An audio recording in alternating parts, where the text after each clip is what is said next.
A low point at Lambeau. The Vikings fall to the Packers on Sunday Night Football 37-10. With the win, Green Bay claims the NFC's #1 seed. Meanwhile, the Vikings' playoff hopes disappear with the loss. Welcome into Vikings Postgame Live. I'm Tatum Everett. This show, presented by Miller Lite, comes to you after every Vikings game. And as usual, we'll hear from head coach Mike Zimmer. We'll also break down some film. And then we'll go back out to Lambeau Field for Between the Lines with Gabe Henderson and Ben Lieber. But for now, let's welcome in our host for tonight, our analyst for tonight, Vikings legend Robert Smith. And Robert, you go into this game with everything to play for, and then you have the news that Kirk Cousins can't make the start. As a player, take us inside the mind of Sean Mannion as he's getting ready for this big moment tonight. Yeah, and I think you have to look back at what's happened in his career. This is his third career start, but this is the first time, as you mentioned, everything's still on the line. Before this game, still having the possibility of making it to the playoffs. So I'm sure that the nerves were there, but he's been around this game for a while. So you kind of go in, you prepare each week, and I think that's why the Vikings made the decision to have him be the starter this week, because they felt confident, not only that he had started before, but they knew his understanding of the playbook and his comfort really going out there and executing any call. So he was able to go out there. Obviously the conditions, not ideal, sure, but you know what? That's the game sometimes. It's not always going to be the way that you want it to be. You have to go out and play your best ball no matter what. With the loss, that means the Vikings missed the playoffs for the second straight season. It's the first time under head coach Mike Zimmer. And speaking of, he's at the podium right now. Okay, disappointing tonight.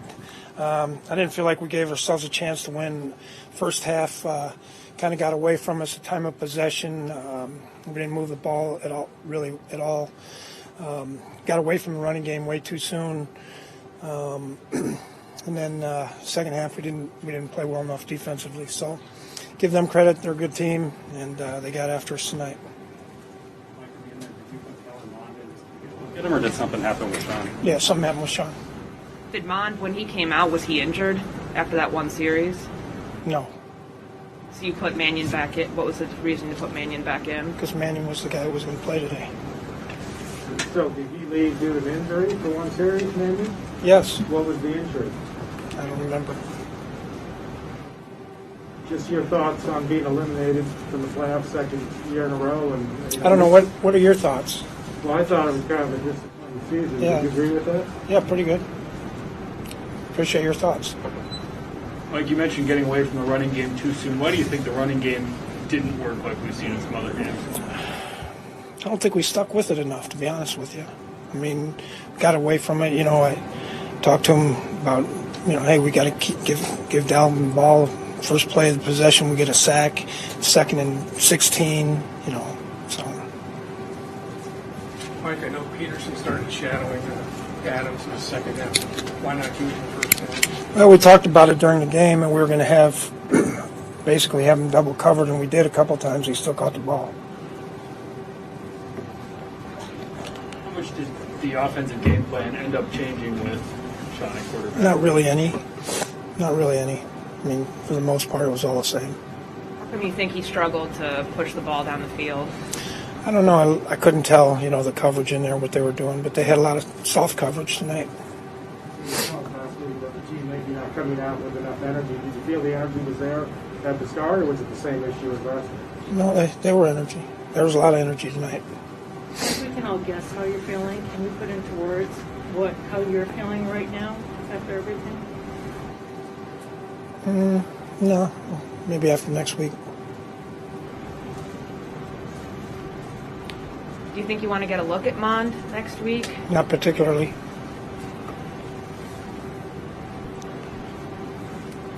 Mike, why don't you want to get a look at him? I see him every day. So would you, if Cousins is good to go, would you go back out there next week? Pardon me? If Cousins is cleared from the COVID list, would he start next week then? I don't know. We'll talk about next week. Mike, that first third down, you had I think Darasol was downfield and ineligible. What did you see there? It seems like that was a 24-yard gain. You got into package territory. That was a boot, and he just drifted downfield too far.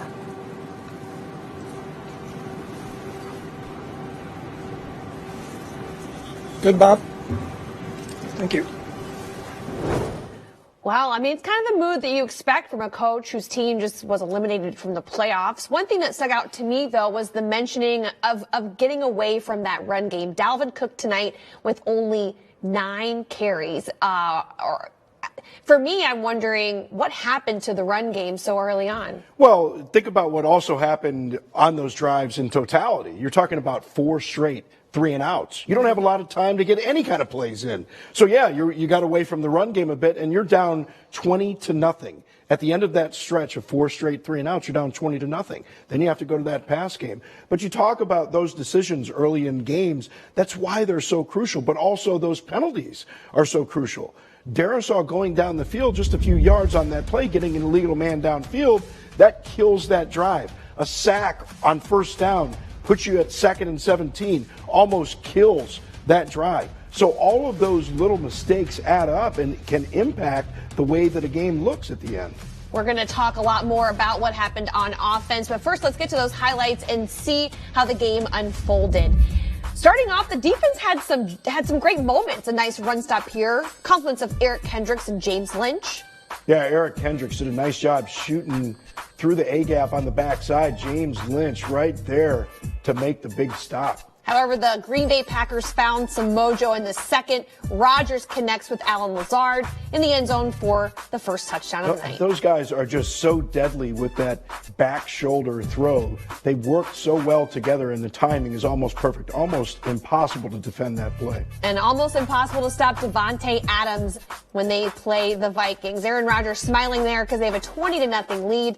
But just before halftime, Sean Mannion finds Justin Jefferson, who gets out of bounds and allows Greg Joseph to boot a 51-yard field goal in the cold in January. Yeah, and I believe, I don't know if we got confirmation on this, I believe that's the longest field goal in the month of January ever in Lambeau. So, not a shutout. It's 20-3, but A.J. Dillon picks up where they leave off in the third quarter with another touchdown. It's now 30-3 here. Sean Mannion finds Tyler Conklin, but look at this. Garrett Bradbury with the heads-up play. You know, a huge play. It looked like the immaculate reception right there. Franco catching that one in the playoffs. Yeah. Look at Bradbury with the heads-up play.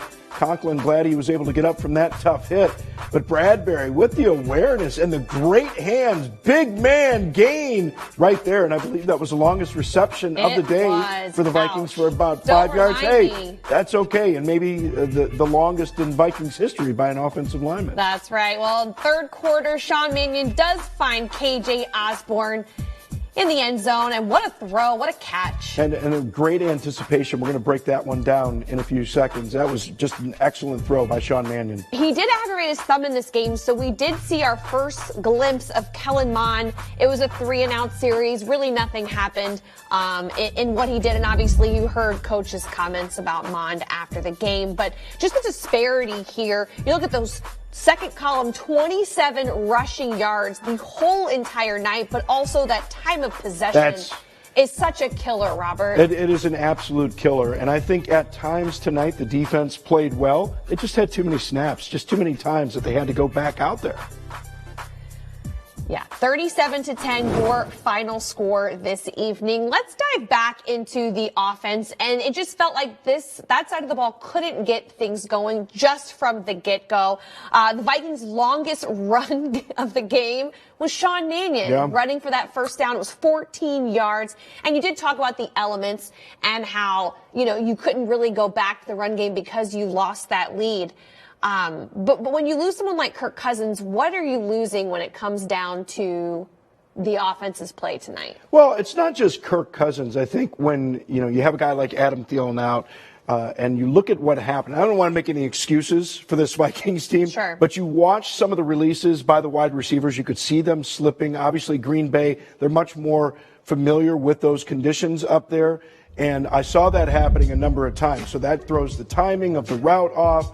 And Sean Mannion wasn't perfectly, obviously, throwing the ball. And it's difficult in those conditions when you have to grip a ball in those cold conditions, and it just slips a little bit. You could tell on some of the throws, like a throw over the middle to Justin Jefferson just behind him, a little bit low, and you combine all of those plays, and that's what kills drives. You end up getting a 3 and out, or you end up getting a short drive, and it's all those little elements in the elements that make it happen.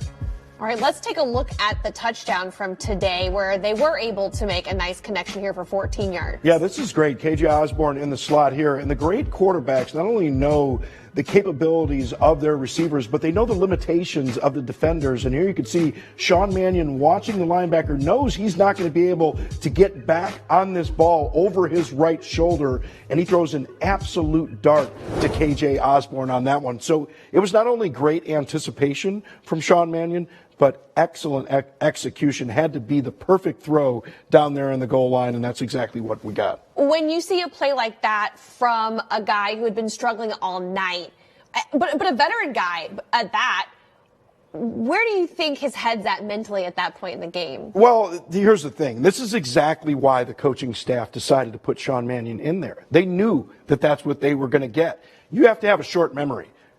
You know, as a defensive back or as a quarterback, you have to have a very short memory, because if bad plays happen and you kind of let those things linger, then you're not going to be able to go out and play your best ball. But they've seen these things so many times in practice. They've seen that look. They understand. He knew that linebacker was going to be in a position in the middle of the field and not going to be able to get back once KJ Osborne cleared him. Just make that delivery. And that's kind of the cold, calculating analysis that a quarterback really needs to be able to go out and perform and not be bothered at all by the plays that didn't go right before. You speak of cold, calculating No quarterbacks. pun intended about cold or anything like that.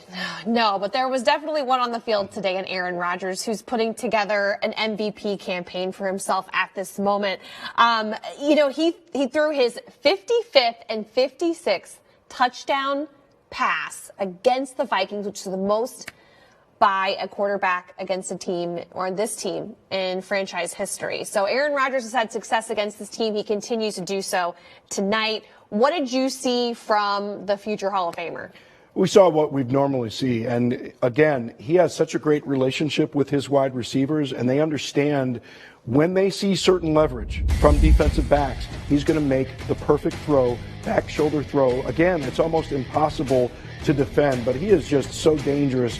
And even though he's not moving as well as he has in the past, partially because of that pinky toe, he is just so good sliding and climbing in the pocket when he needs to. And unfortunately, he didn't have to do that a whole lot today. Just wasn't a whole lot of pressure.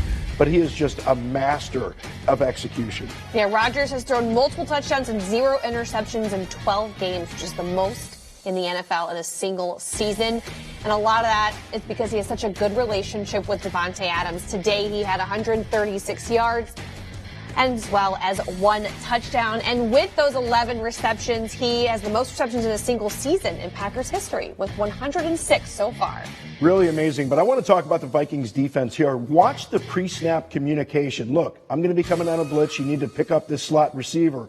We saw Anthony Barr lined up in the middle of the field, but he's going to drop back and get into coverage on this one. They know with the blitz, Aaron Rodgers was looking for an answer. Anthony Barr took it away.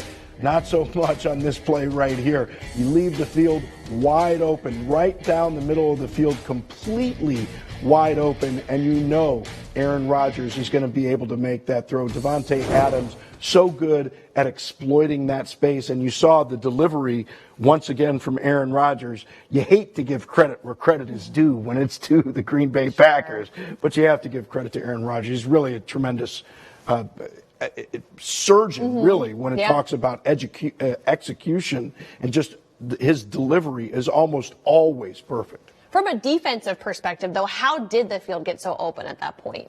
Well, I think what you saw was the linebackers just vacated the middle of that field, and Davante Adams saw it right there. You had a split safety look, and you're always trying to hit the middle of those safeties when you see that split safety look. And what you try and do as a defense, this is what the basis of Tampa 2 defense was, really to get that middle linebacker in the middle of the field. But they saw the action. out of the backfield, got those linebackers out of there, left it wide open, and Aaron Rodgers and Devontae Adams were able to exploit it.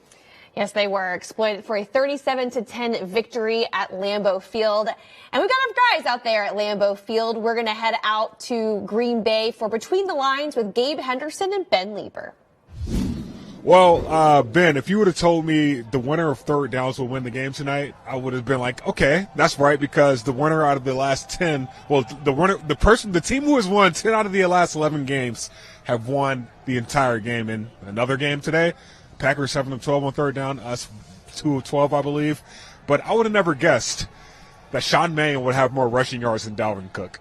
Your thoughts on our offense? I mean, let's be honest, man. I mean, you can talk about third downs. I don't even care if we matched their third downs. We just, once again, got dominated up front. And it was our inability to get the ball down the field, I think, really hampered our offense. It hampered like our flexibility and what we could do, how dynamic we could be. You know, everything has to work together. I mean, they knew that we were going to have Dalvin Cook run the football. We tried it early. They stopped us. And then we completely abandoned it. We didn't really come back. There was no balance to the offensive play calling. And, you know, I think part of that is the play calling. I think part of that is on Sean Mannion. I mean, he's got to keep his eyes down the field and look further down the field. It's not like we only called, 3 and 4 yard routes. There were complements to these routes. It's just that he chose the checkdowns and thus played right into their hands, and we could never sort of get into a rhythm. Yeah, we always talk about sometimes the best defense is being on offense, keeping the ball away from Aaron Rodgers, and we didn't do that tonight. 11 drives tonight, 6 3-and-outs. That can't happen against a guy in Aaron Rodgers who was 29 of 38, almost 300 passing yards. But the defensive side of the ball, they were on the field it felt like the entire game tonight. And we did a lot of bend but don't break early in the first half, but we kind of broke at the end, and rightfully so. We were on the field for so long. Yeah, I mean, I've certainly been in those moments where you're playing good ball, and these guys came out and they're playing hard, and they're playing downhill, and they're playing physical, especially for the first 3 series of the game. And then after that, they start to get a little bit worn down because mentally it's really, really hard to play against this offense and Aaron Rodgers. And, you saw once again Harrison Smith doing so much pre-snap. You can only do so much and not have it pay off before you as a defense get frustrated. So, they did a good job of kind of playing that chess game.